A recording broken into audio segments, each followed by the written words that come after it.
Bonjour, il y a 6 mois, une sorte de cyclone extra-tropical balayait le nord de l'Europe. Les gens l'ont appelé la tempête de la Saint-Nicolas, les scientifiques, eux, l'ont surnommé Xaver.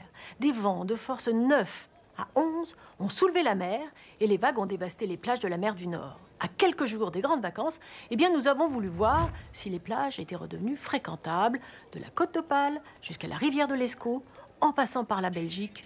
C'est parti.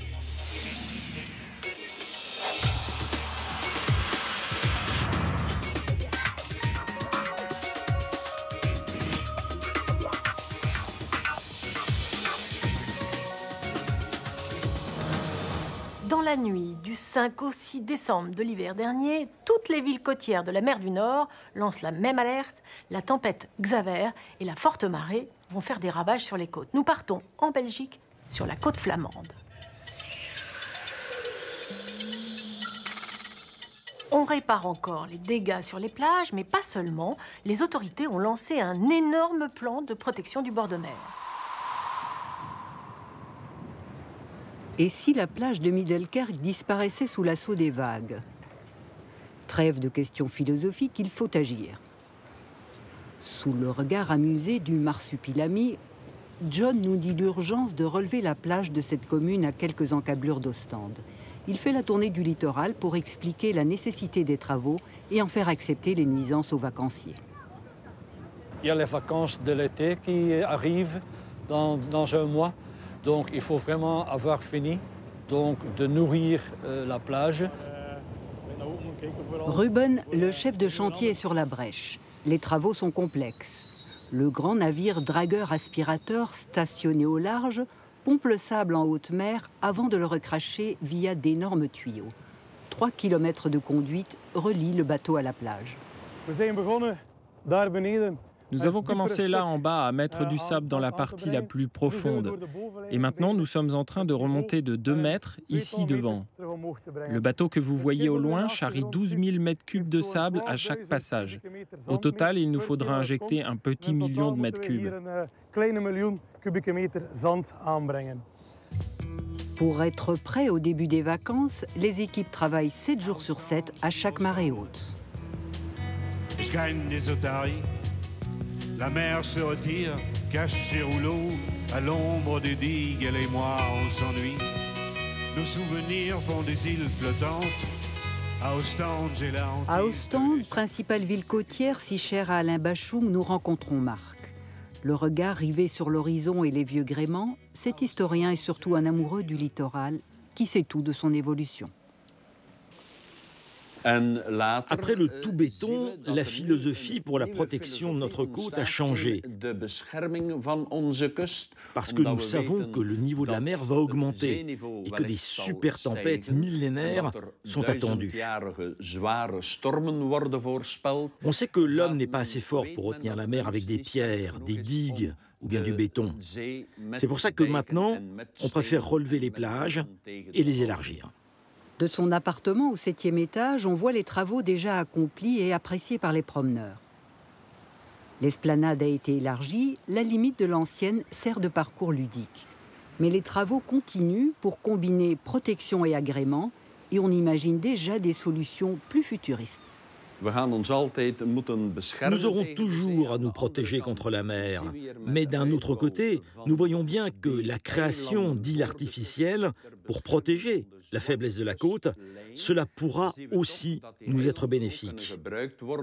On pourra créer de l'énergie verte avec des parcs éoliens ou par la captation de l'énergie des vagues.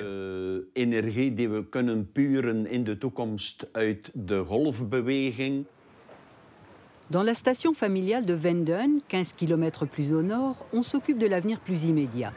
Protéger des inondations le front de mer surbâti.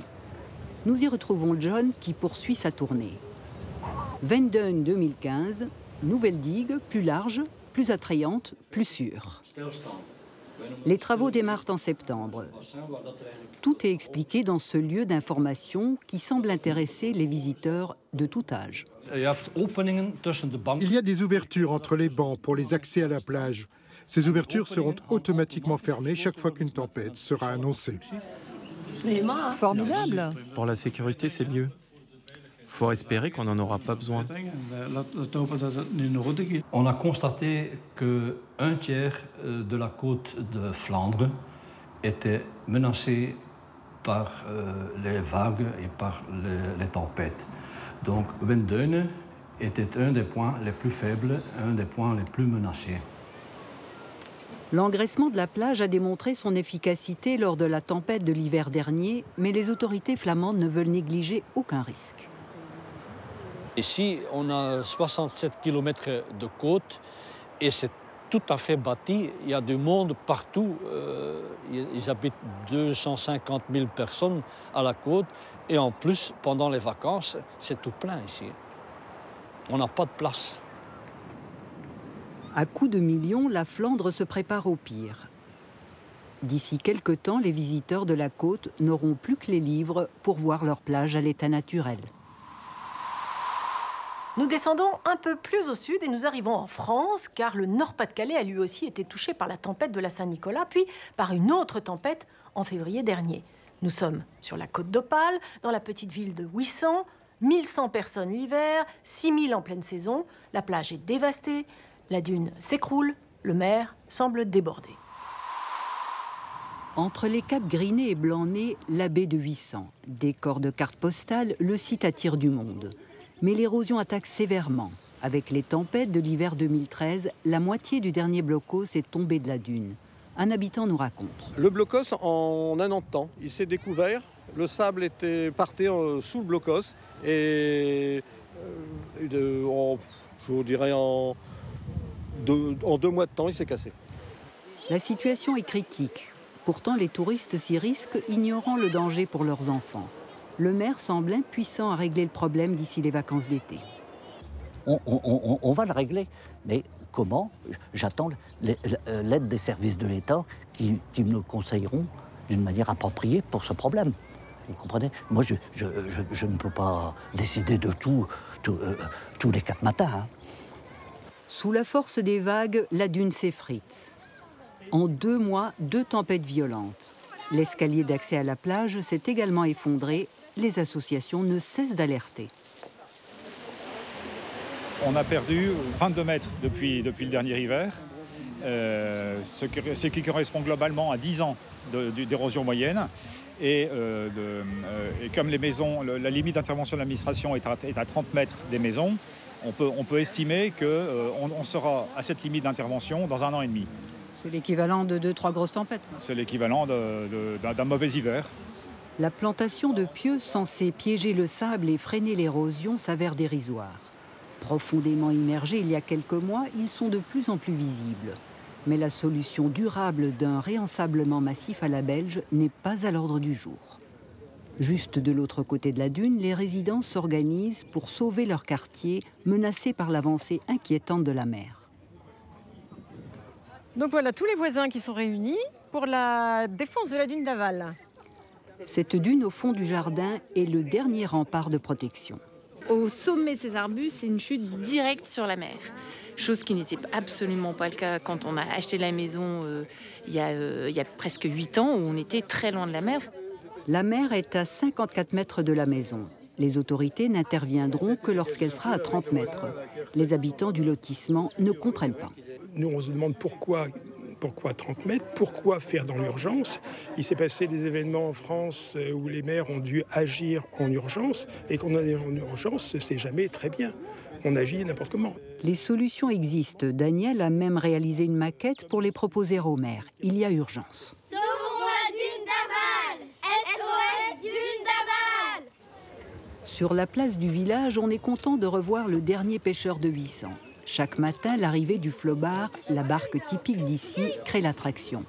Mais Patrick aussi est victime des méfaits de l'érosion. Pendant plusieurs mois, il n'a pas pu sortir son bateau. L'accès à la mer était cassé. Bon, il y a déjà longtemps qu'il aurait dû y avoir une descente en béton. Hein. Mais ça traîne, ça traîne. Avec le tracteur, j'ai déjà cassé 2 fois la plage.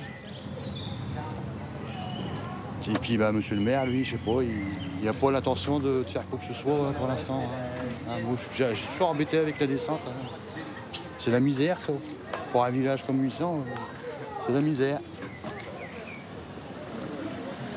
Fraîchement réélu, le maire a choisi d'abord la nouvelle digue et la protection des habitations du front de mer. Le reste attendra. Petit havre de la côte d'Opale, 800 risque de perdre sa dune et son âme. Si tous les gens du Nord s'inquiètent pour l'avenir de leur côte, c'est qu'ils ont en mémoire l'incroyable tempête de 1953. Dans la nuit du 31 janvier au 1er février, c'est une sorte de raz-de-marée qui déferle. Nous partons aux Pays-Bas.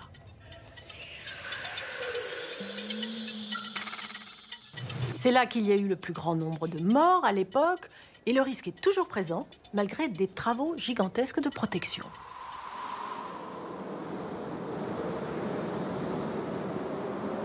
Cette nuit glaciale de février 1953 restera gravée dans la mémoire des Néerlandais. Une tempête gigantesque emporte digues et maisons de la province de Zélande dans le sud-ouest du pays. L'eau submerge tout, renverse les murs et engloutit les familles. Le bilan est désastreux, près de 2000 morts, plus de 100 000 sans-abri, 160 000 hectares de terre rayés de la carte. C'est ici que Jaap a vécu ce drame avec ses yeux d'enfant. Il avait 9 ans. Avec nous, il revient sur les lieux. Aujourd'hui, d'autres enfants jouent dans la ferme de ses parents où tout a changé, sauf ses souvenirs restés intacts. Je me souviens que nous étions là-haut. De la fenêtre à l'étage derrière moi, on regardait l'eau monter et on a vu la maison du voisin emportée. Je sais aussi qu'au courant de la soirée du dimanche, quand l'eau était à son plus haut niveau, les dernières vaches se sont noyées. Pour un petit garçon, c'était dur. Oui, c'est toujours difficile. Il a transformé le traumatisme en travail de mémoire. Le musée de l'inondation est un peu son bébé. Jaap en a été le directeur. À 70 ans, il est maintenant volontaire. En cette fin de journée, les visiteurs sont presque tous partis. Lui est toujours là pour expliquer ce qui s'est passé, montrer la ferme familiale et rappeler le double objectif du musée. Nous voulons que l'histoire de la catastrophe soit conservée, mais aussi que les gens prennent conscience des dangers de l'eau. Elle peut être une amie, mais aussi une ennemie. Il faut toujours rester vigilant. Sur ce mur, le nom des 1865 victimes. Ici, vous voyez le nom de ma grand-mère. Elle s'est noyée à Nieuwerkerk.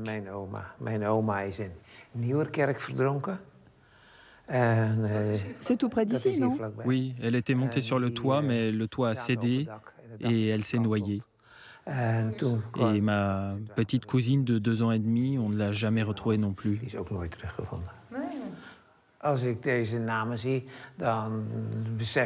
Quand on voit ces noms, on se rend compte que toutes ces personnes ont payé de leur vie la négligence des autorités dans le passé. Traumatisés, les Hollandais se promettent que l'eau ne les prendra plus jamais au dépourvu. Très vite après la catastrophe, les pouvoirs publics s'attellent au plan Delta. 40 ans de travaux titanesques pour fermer les estuaires. 25 km de barrages. Ingénieur à la retraite, Dan a consacré toute sa vie professionnelle à la construction du fameux barrage de l'Escaut oriental.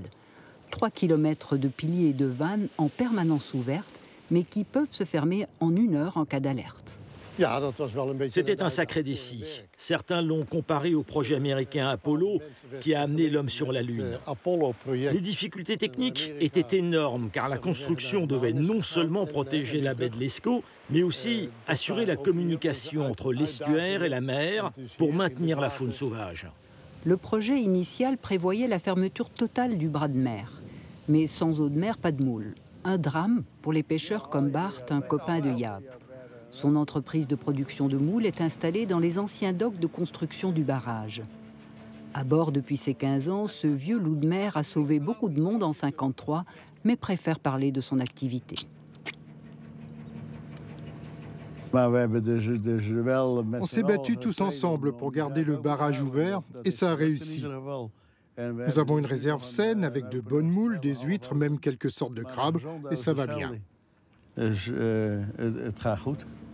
Bart ne s'inquiète plus pour l'avenir, mais Jaap veut nous montrer que la bataille contre les eaux ne sera jamais gagnée. Avec un tiers du pays sous le niveau de la mer, les travaux de consolidation sont permanents. Nous sommes sur la digue de l'Escaut oriental. Vous voyez qu'ils sont en train de changer le revêtement, de remplacer les vieilles pierres par de nouvelles pour que cette digue puisse résister aux assauts de la mer pendant les 50 prochaines années. Et pourtant, malgré tous les efforts et milliards investis pour une gestion de l'eau reconnue dans le monde entier, il ne faut jamais sous-estimer l'eau. Pour l'instant, la mer a l'air bien tranquille. On n'imagine pas qu'il puisse arriver quelque chose. Mais s'il y a une grosse tempête, nous ne sommes pas en sécurité ici et il faudrait trouver refuge ailleurs. Une réalité occultée par les Hollandais quand une mer d'huile les invite à l'insouciance. Les dirigeants, eux, ne devront jamais baisser la garde pour protéger les habitants contre leur plus redoutable ennemi. Retrouvez-nous sur la page Facebook de l'émission et très bonnes vacances. À plus.